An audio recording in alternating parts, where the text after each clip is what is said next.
తరచూ ఏదో నొప్పి వస్తుంది, వ్యాధి కలుగుతుంది. హాస్పిటల్కు అపాయింట్మెంట్ తీసుకున్నాం. వాళ్ళు మధ్యాహ్నం 1 గంటకి డాక్టర్ వస్తాడంట. ఎన్ని గంటలకి? 12 నుంచి 1 గంట వరకు ఆ డాక్టర్ అన్ని హాస్పిటల్ తిరిగి వస్తాడు. డాక్టర్ గారు, నాకు ఆ టైంకి ఆఫీస్ ఉంటుందండి, నేను రాలేను, కాబట్టి నా కోసం మీరు 10 గంటలకు రండి అని అంటే డాక్టర్ గారు వస్తాడా? ఆయన టయానికి నువ్వు పోవాలా, నీ టయానికి ఆయన వస్తాడా?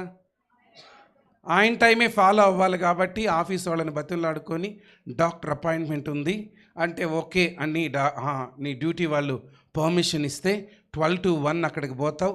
12 to 1 డాక్టర్ వస్తే 11కే పోయి టోకెన్ తీసుకొని లైన్లో నిలబడితే వాళ్ళు డాక్టర్ గారు చూస్తాడు. చూసి నీ చెప్పిన రోగం అంతా చూసి కింద 4 టెస్టులు రాసి రేపు 12 to 1 రా ఈ రిపోర్ట్లు తీసుకొని అంటాడు. ఎప్పుడు?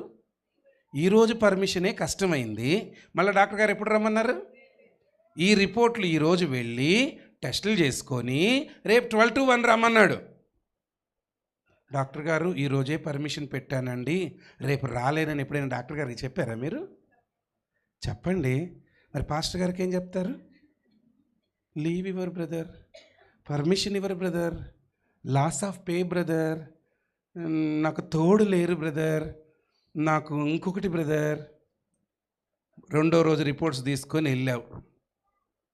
రిపోర్ట్స్ తీసుకొని వెళ్తే అమ్మ నీకు పలానా జబ్బు ఉంది కాబట్టి 3 రోజులు మందులు వాడు. ఎన్ని రోజులు? 4వ రోజు మళ్ళీ 12 to 1 రా. ఆయన టైం అది. మరి 4వ రోజు మళ్ళీ ఎప్పుడు రమ్మంటాడు? పాపం 2 లీవులు పెట్టుకున్నావు నా కోసం, 4వ రోజు నేనే నీకు డ్యూటీ అయిపోయిన తర్వాత ఈవినింగ్ వద్దులే అని అంటాడా? 2 రోజులకు ఒకసారి సార్ లీవ్ అంటే కష్టమని వారం మొత్తం లాస్ ఆఫ్ పే పెట్టుకుంటారు. ఎవరి కోసం? నీ ఆరోగ్యం కోసం. చెప్పండి, ఎవరి కోసం? ఈ సూటిగా ప్రశ్న వేస్తున్నా, దేవుని కోసం ఒక్క లీవ్ అయినా వాడేవా? దేవుని సన్నిధిలో గడపడం కోసం ఒక్క ఉపవాస కొడుకు కోసమైనా నీవు లాస్ ఆఫ్ పే చేసుకోగలిగావా? మళ్ళీ ఏ కష్టం వచ్చినా ముందు ఎందుకో ఏమో దేవుడు అంతా నాకు ఇట్టే చేస్తున్నాడంట. ఎవరు?